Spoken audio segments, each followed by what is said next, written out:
नमस्कार, आप देख रहे हैं एमपी न्यूज और मैं हूं आपके साथ साक्षी जैन।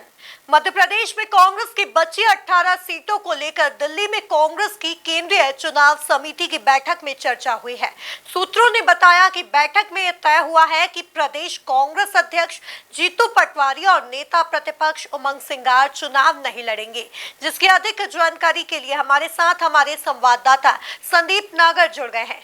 संदीप, दिल्ली में केंद्रीय चुनाव समिति की बैठक हुई है, प्रत्याशियों की सूची के लिए क्या कुछ जानकारी निकल के सामने आई है? देखिए, निश्चित ही मध्य प्रदेश समेत पूरे देश में लोकसभा चुनाव का शंखनाद हो चुका है और भारतीय जनता पार्टी ने मध्य प्रदेश की 29 लोकसभा सीटों पर अपने प्रत्याशियों को चुनाव मैदान में उतार दिया है। तो वहीं कांग्रेस की ओर से 10 नामों को हरी झंडी दे दी गई है। बचे 18 नामों को लेकर आज केंद्रीय चुनाव समिति की बड़ी बैठक दिल्ली में आयोजित की गई थी, जिसमें शेष तमाम 18 सीटों पर नामों को अंतिम मोहर दे दी गई है। इन तमाम जो सूची पर मध्य प्रदेश की सियासत में जो तमाम सवाल चल रहे थे, उन तमाम सवालों को भी इस सूची की ओर से अंकुश लगा दिया गया है। सूत्रों के मुताबिक जो जानकारी सामने आ रही है, उसमें तमाम दिग्गज नेताओं को चुनाव मैदान में उतारने को कांग्रेस की ओर से हरी झंडी दे दी गई और राहुल गांधी समेत तमाम दिग्गज नेताओं की जो मंशा थी कि दिग्गज नेता चुनाव मैदान में उतरे, उनको लेकर अंतिम जो मोहर है वो केंद्रीय चुनाव समिति की बैठक में लगा दी गई है। ऐसे में माना जा रहा है कि राजगढ़ लोकसभा सीट से दिग्विजय सिंह एक बार फिर चुनाव मैदान में होंगे। तो वही गुना में ज्योतिरादित्य सिंधिया के सामने कांग्रेस के दिग्गज नेता अरुण यादव अपना चुनावी दंगल में अपना ताल ठोकते हुए दिखाई देंगे। वहीं झाबुआ लोकसभा सीट से एक बार फिर कांतिलाल भूरिया चुनाव मैदान में होंगे और कांग्रेस का जो परचम है उसको बुलंद करते हुए दिखाई देंगे। यानी कि जो तमाम सवाल मध्य प्रदेश की सियासत में जारी था कि दिग्गज नेताओं को कांग्रेस चुनाव मैदान में उतारना चाहती है और दिग्गज नेता कहीं ना कहीं किनारा करते हुए दिखाई दे रहे हैं, तो उन तमाम सवालों पर जो अंतिम मोहर है वो दिल्ली दरबार से लगा दी गई है। बैठक समाप्त होने के बाद मध्य प्रदेश के प्रभारी जितेंद्र भंवर सिंह ने भी कहा है कि तमाम सीटों को लेकर दिल्ली दरबार में हामी भरी जा चुकी है और तमाम प्रत्याशियों को लेकर जो अपनी अंतिम जो सूची है वो कांग्रेस की ओर से तैयार कर ली गई है। अब किसी भी वक्त जो है ये सूची हम सबके सामने हो सकती है। यानी कि कुल मिलाकर कहा जा सकता है कि कांग्रेस की ओर सब दिग्गज नेता जो हैं वो चुनाव मैदान में नजर आएंगे और भारतीय जनता पार्टी के तमाम प्रत्याशियों से लोहा जो है वो मोल लेते हुए तमाम कांग्रेस के दिग्गज नेता हमको दिखाई देंगे। जी संदीप, कयास लगाए जा रहे थे कि दिग्गज नेता इस बार मैदान में उतर सकते हैं। क्या लगता है कि ये सस्पेंस अब खत्म हो गया है इस मतलब मीटिंग के बाद? देखिए, निश्चित ही जो कयास लगातार मध्य प्रदेश की सियासत में लगाए जा रहे थे कि आखिरकार कांग्रेस अपने दिग्गज नेताओं को चुनाव मैदान में उतारेगी या फिर नहीं।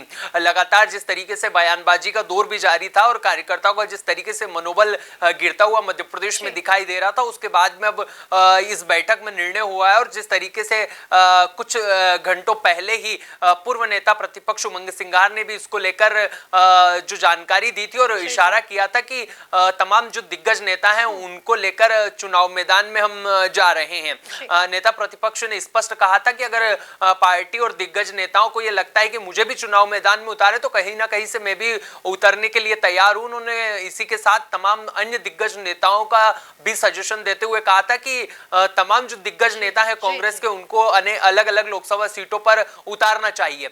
अब ऐसे में माना जा रहा है कि पूर्व नेता प्रतिपक्ष गोविंद सिंह और कांग्रेस नेता कमलनाथ को लेकर कहीं ना कहीं हामी नहीं भरी गई है, लेकिन तमाम जो दिग्गज नेता चुनाव मैदान में लड़ने को तैयार थे उनको लेकर दिल्ली दरबार की ओर से हामी भरी गई और नेता प्रतिपक्ष को लेकर जो बयान सामने आ रहे थे उस पर कहीं ना कहीं अंतिम मोहर जो है वो दिल्ली दरबार की ओर से लगा दी गई है। माना जा रहा है कि राजगढ़ से जब दिग्विजय सिंह चुनाव मैदान में होंगे तो कार्यकर्ताओं में एक जोश आएगा और जिस तरीके से राजगढ़ कांग्रेस की एक परंपरागत सीट रही है, तो दिग्विजय सिंह के चुनाव मैदान में उतरने से कहीं ना कहीं कार्यकर्ताओं में भी मनोबल बढ़ेगा और इसका जो असर है वो राजगढ़ लोकसभा सीट के साथ साथ गुना, ग्वालियर और देवास, शाजापुर समेत अन्य लोकसभा सीटों पर भी पड़ता हुआ नजर आएगा।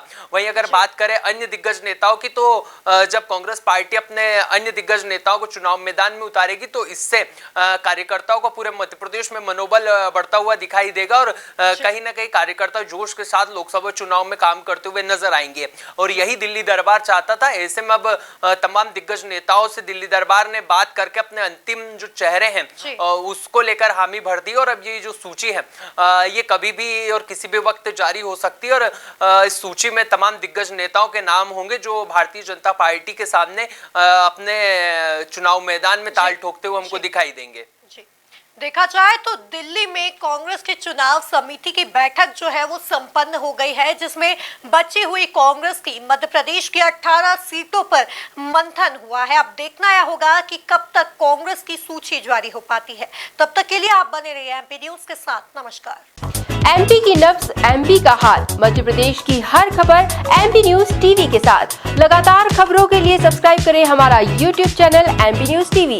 लेटेस्ट अपडेट्स के लिए बेल आइकन दबाना जरा भी न भूलें।